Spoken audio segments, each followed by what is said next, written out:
Tonight, the former SNP MP accused of stealing cash from IndieRef campaign groups.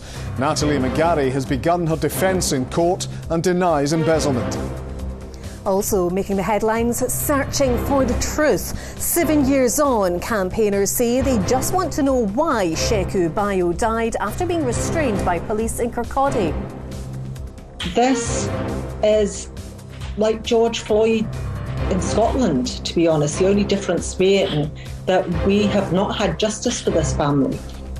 Direct action. Climate activists on Clydeside calling for an end to new oil and gas projects. And bearing it all, the woman taking to the stage in the Scottish amateur premiere of Calendar Girls, the musical. I'm Kellyanne Woodland in Edinburgh. And I'm John Mackay in Glasgow. This is the STV News at 6.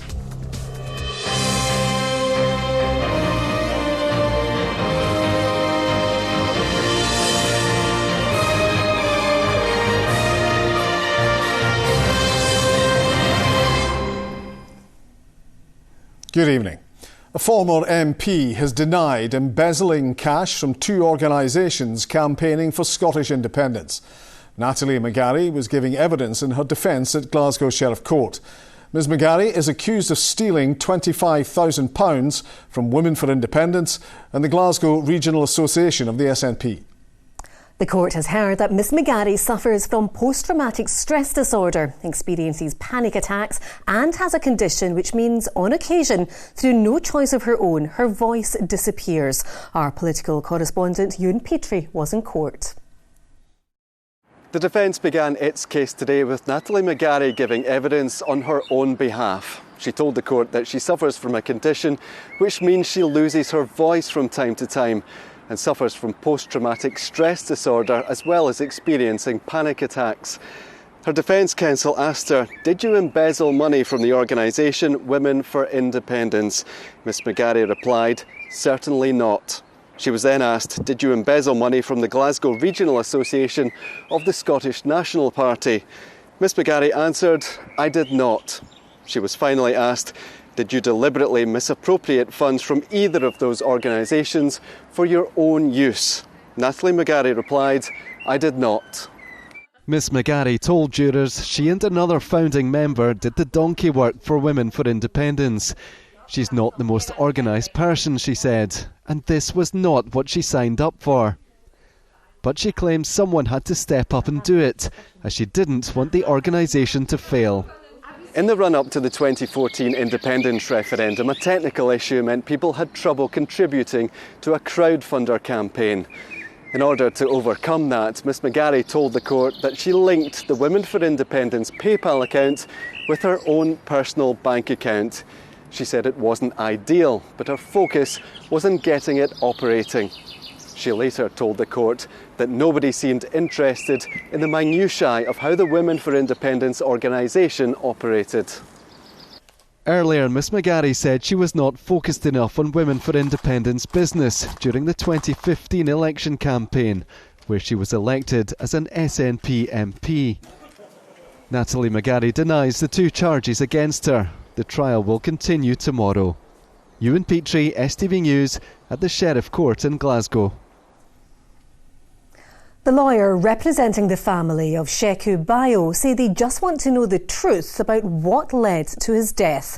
It's 7 years to the day since he died after being restrained by police officers in Kirkcaldy. Next week, a public inquiry begins into the case, which will examine whether race played a part in how it was handled and investigated. Campaigners say his case draws parallels with that of George Floyd in the United States, who was killed whilst being restrained by police there. Our senior reporter Gordon Cree joins us. And Gordon, this has been a long time coming.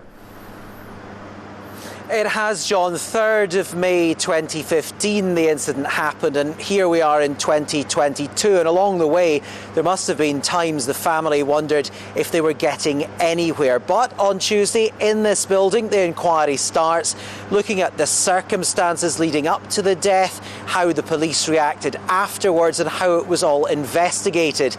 So far thousands of documents have been gone over, there's lots of lawyers involved, and now a lot more attention is coming this way. This inquiry is all about speaking uncomfortable truths. Amar Anwar believes the fact there will be a forum to hear them is down to those closest to Sheku Bayo. He wasn't a rich or a powerful man, but what he had was a loving family, a loving partner, a loving mother, who have refused to be pushed aside, who refused to be silenced. As in the midst of their grief, they were forced to set up a campaign to get to the truth, because they knew without truth they would never get justice. It's now 7 long years since Mr Bayo's death. As the 31-year-old made his way home from a friend's house in Kirkcaldy during the early hours of the morning, police were called to reports of a man with a knife.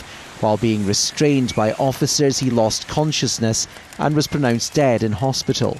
An investigation into the circumstances didn't provide any quick answers, and later that year Sheku's sister said she'd lost faith in the process.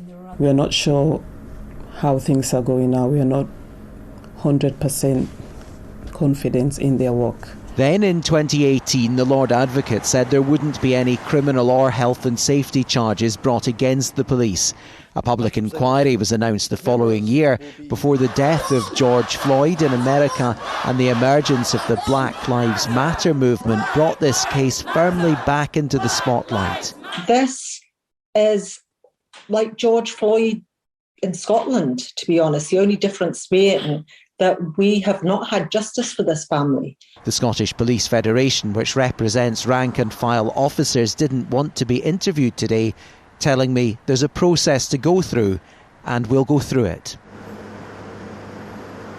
Now, on Tuesday morning, before the inquiry starts, there's going to be a vigil here in support of Sheku Bayo's family. The organisers are expecting people to travel far and wide for that, underlining everything, the concerns about the extent of institutional racism in Scotland and whether it's even acknowledged, let alone addressed. There is plenty for this inquiry to discuss. I'm told it's all going to take 2 or 3 years. John.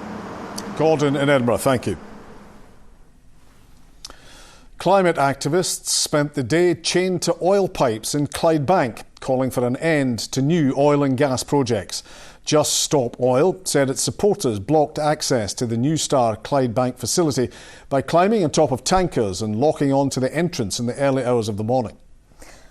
The protest marked the first action from the group in Scotland. Well, Polly Bartlett has been at the scene for us throughout the day. So, Polly, what's the latest? Well, the police have now taken most of the protesters away, but there are still 4 who are chained to an oil pipe inside the building. They've now been here for more than 14 hours, and it's expected they'll be here all night. They arrived at 4 o'clock in the morning after spending the night in a nearby safe house, and a group of them also blockaded the entrance to the site for most of the day. The protest shut down production here and disrupted the delivery of more than 15,000 tonnes of oil from Norway. It was the first action the group Just Stop Oil have taken in Scotland after several protests across the border, which many of the activists here had already attended. They're calling for the UK government to end the development of new oil and gas projects in the UK, and more than 1,000 of their protesters have already been arrested. I spent the day down here today speaking to a number of those who attended, and I think it's safe to say that there's a real feeling of anger that 6 months on from COP26 here in Glasgow, well, not much has changed. I'm just at the end of my tether with it. I just don't understand if we're at this point where it's the economic right thing to do, it's the moral right thing to do. We're in a climate emergency. People can't afford heating. If we don't make the right choices now, when are we going to make the right choices? So right now, the UK government are pushing through 46 new oil and gas projects in the North Sea. None of those should happen if the UN is to be followed. None of those should happen if the IPCC reports are listened to, but the UK government is pushing ahead with them anyway. Well, in a statement to us tonight, the UK government said, "We will not bend to the will of activists who naively want to extinguish North Sea oil and gas production," adding that they are committed to a strong North Sea industry as they transition to renewables. And Polly, can you tell us if there have been any arrests? Well, the protest today sparked a massive police presence. There were dozens of specialist officers as well as fire and medical crews. There have been no arrests, but I think it's safe to say that there are plenty of people here willing to be arrested for the cause. And just as a final point, when one of the protesters was leaving just a few moments ago, they told me this is the first of many protests of this kind we'll see here in Scotland. All right, Polly, live from Claybank, thanks very much. Other stories across Scotland, and the mother of a man who died in a fire at Cameron House Hotel says she hopes the public inquiry will finally bring her some closure. The inquiry will start on the 15th of August, 4.5 years after Jane Midgley's son Simon and his partner Richard Dyson were killed in the blaze at Loch Lomond. A man who allegedly murdered his son was motivated by anger and jealousy, a court has heard. Lucas Chapla is on trial for the murder of his 2-year-old son Julius in Muir House in Edinburgh in 2020. Prosecutors today said he killed their child in order to hurt his ex-partner after she started a new relationship. Chapla has admitted to being responsible for culpable homicide but denies murder.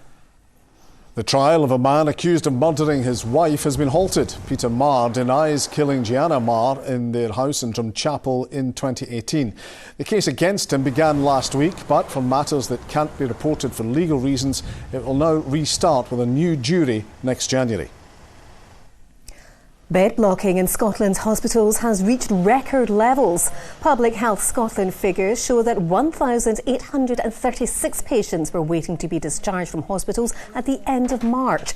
Opposition leaders say the problem is leading to longer waits in accident and emergency. Just over 70% of A&E patients were dealt with in the 4-hour target last week. And the Big Yin says he's deeply honoured to be receiving BAFTA's highest award. Sir Billy Connolly has been named as the recipient of this year's BAFTA Fellowship in recognition of his television and film career over the last 5 decades. The cost of living crisis is deepening, and one area households are noticing a big change in is food. Since last October, one dairy farmer in Haddington has been forced to regularly increase the price of the mozzarella he produces. The pizzeria Yester Farm Dairy supplies to is also finding it challenging to manage rising costs without passing it on to their customers. Susan Ripple reports. Dawn hasn't yet broken on this farm in Haddington, but already the working day has begun. And with that, the costs of making mozzarella start stacking up. The energy which powers this machinery is double the price it was last year. To minimise the financial burden, they're milking 2 times a day instead of 3.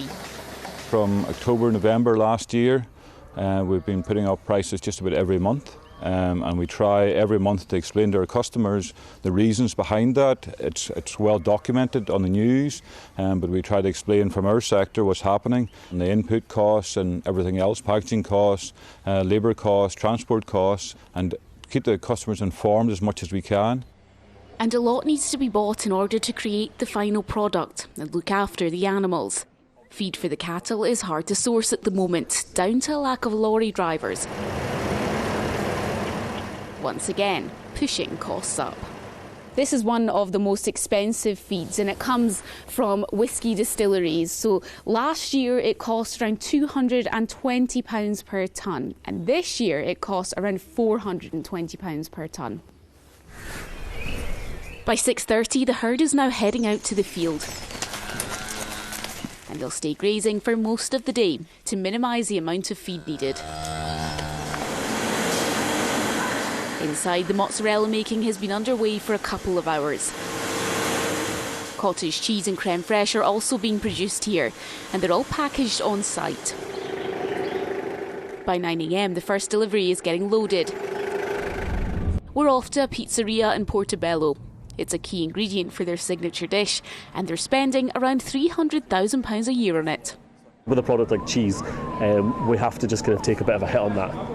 We have to kind of make the margins on other areas. We're obviously always wanting to get a good product, which is why we use like a local farm, so we're like always guaranteed the quality we're getting. So we do have to take a certain margin hit on kind of some of the big products. And customers waiting for a slice for lunch are noticing a difference as well, like mum of 2, Judith. We're having less treats kind of over the month, like less takeaways and things. We're reducing that kind of cost and probably planning a wee bit better, kind of trying to batch cook more than we had done previously and just be a bit more sensible with what we're buying. It might not always be obvious why the cost of some of our favourite foods is rising, but the businesses involved each step of the way are feeling it too, constantly evaluating their operations to try and minimise the impact for their customers.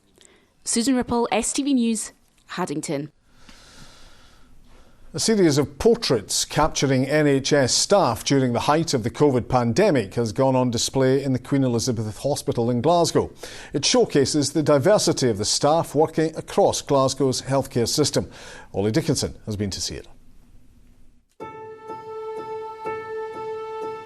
Each of these photos shows a brief pause for NHS staff at the height of the COVID pandemic, capturing everyone working in Glasgow's hospitals, including doctors, nurses, porters, catering staff and chaplains. Behind the lens, clinical photographer Lisa Miller, who photographed colleagues rather than conditions for the project. After the past 2 years, staff have really not struggled but found it difficult and tough working in this environment in the past 2 years. So I thought it would be a nice idea to go around, catch them in their environments and try and make them proud of the images here. So when they look at these, they feel they've got a sense of achievement. Udwin Griffiths is a senior clinical nurse. His photo was taken in the calm before a busy shift in theatre. Being the lead for the interventional neuroradiology nursing team, we felt being in the room to have that photograph taken would be the ideal place. Having it first thing in the morning, it is a calming time, and that's a time that we take stock of what we have to do for the day.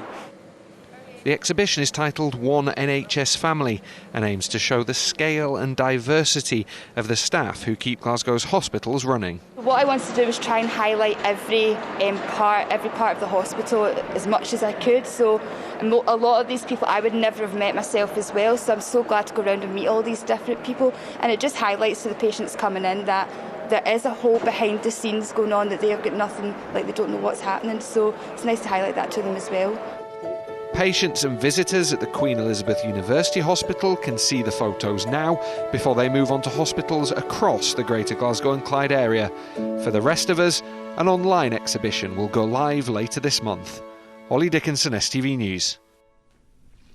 Now Rahman is here with the sport.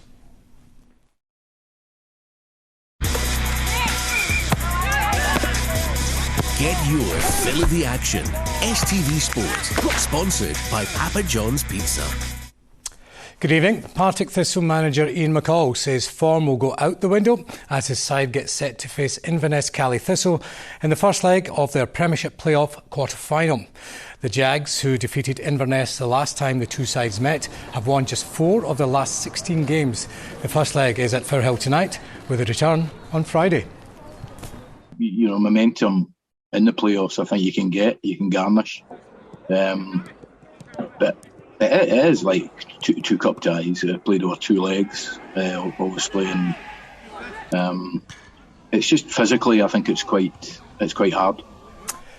Elsewhere tonight, Airdrieonians travel to Montrose in the first leg of their Championship playoff semi-final. Dumbarton are away to Edinburgh City in the first leg of their League One playoff semi-final, while Annan Athletic take on Forfar in their first leg. To tennis, and Andy Murray takes on Denis Shapovalov in the second round of the Madrid Open tonight. Murray progressed to the last 32 following his straight sets win over Dominic Thiem. This was Murray's first win on clay for 5 years. He said he was comfortable on the surface after 4 weeks of training.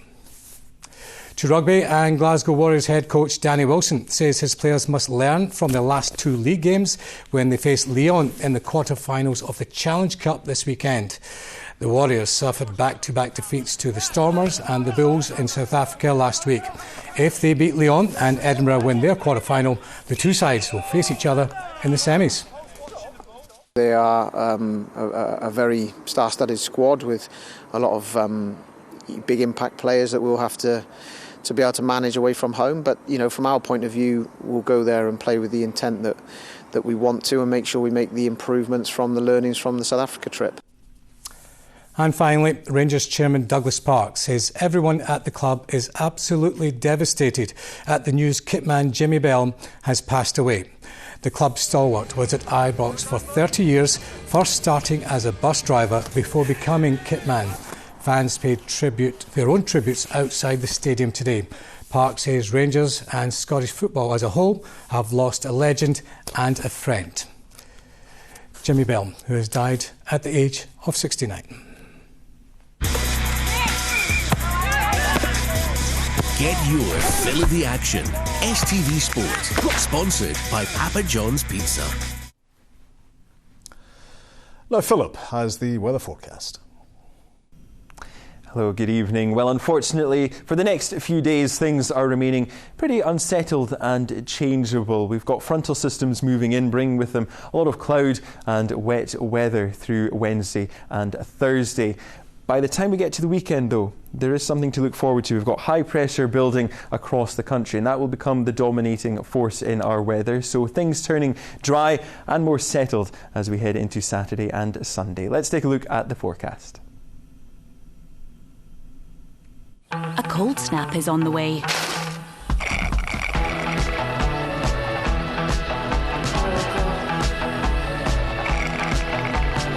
TUI Blue Hotels sponsor STV Weather. Well, as we head through the rest of this evening and overnight, to begin the night we will still see one or two showers around. Those are then quickly replaced by this more organised, larger area of rain that's being pushed in from the west by these frontal systems. That will be more persistent. There will be some heavier bursts on that as it moves eastwards overnight. As well as that, there's an extensive amount of low cloud around, and around the coasts and on higher ground we will see some mist and fog patches forming. So with all the cloud and the rain around, temperatures aren't dropping too far tonight. Lows of around 8 or 9 degrees Celsius, which is just around 3 or 4 degrees down from their daytime spots. Looking ahead to tomorrow, a cloudy start to the day. We continue to see these showery outbreaks of rain slowly moving eastwards. By midday, those will have cleared the mainland, and behind it we will see a mixture of sunny spells and scattered showers through the course of the afternoon. In the best of the brightness, it will be feeling warm, temperatures possibly reaching highs of 15 or 16 degrees Celsius. Further west, where we hold on to the cloud, though, feeling a little bit cooler, highs of 11 or 12. Now looking ahead to Thursday, we've got our next set of frontal systems moving in from the north and west, so it will be a bit breezier here, and we'll continue to see some thicker cloud and persistent rain. Further east though, a drier day to come. Still a lot of cloud around though, but feeling warm, highs of 16 or 17. Bye-bye. TUI Blue Hotels sponsor STV Weather. And finally, brave women are taking to the stage at the Eastwood Theatre in the Scottish amateur premiere of Calendar Girls, the musical. It's based on the true story of the Women's Institute, who took the world by storm with their revealing charity calendar. A lot of boys have been finding out why this show is so close to their hearts. Annie, I am 55 years old. So if I'm not going to get him out now, when am I? The story of Calendar Girls has been made into a movie, stage show and most recently a musical composed by Gary Barlow. And here at Eastwood Theatre, final rehearsals are underway ahead of the Scottish amateur premiere of the show tonight. It's our first production for over 2 years now. Just coming in today to the theatre, there's a real buzz about the place, and everyone's just so excited about being back and performing again. And one of the original Calendar Girls got in touch with us to say she thought this was the version which truly reflected their story best. I want to wish you all the best for your show. I'm sorry I won't be able to be there, but I'm sure it'll be amazing. We're going to need considerably bigger buns. Well, there is, of course, one scene in Calendar Girls that's more memorable than most. Thankfully, these ladies are much braver than I am. And not afraid to reveal more than most on stage for that infamous calendar moment. Well, I went for my fake tan today, and that was, and now I'm ready. We've got such support from each other and the rest of the cast that I think just with the flow of the show, it'll just come naturally. It'll be all right on the night.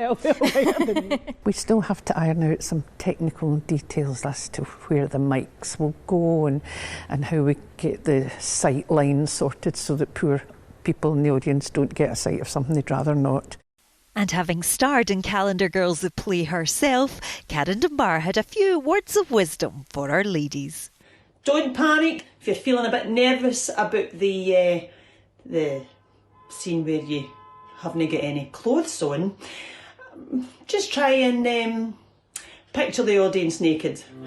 Let's hope that's not what John and Kellyanne do every night. Now, just like their original counterparts, these women have also bared more than their souls in a calendar, raising funds for the Beats and Cancer charity, an organisation particularly close to Anne's heart. I mean, I had breast cancer nearly 5 years ago now, and I had a lot of support and as well as treatment, obviously, from the Beats, and there is life after cancer, and that's really what I wanted to put across and why I wanted to do this. Calendar Girls runs till Saturday. Laura Boyd, STV News. No, I don't think they are. I don't think they are, John. Or at least I hope not. I hope they're not. Thank you from all of us. Good night. Good night.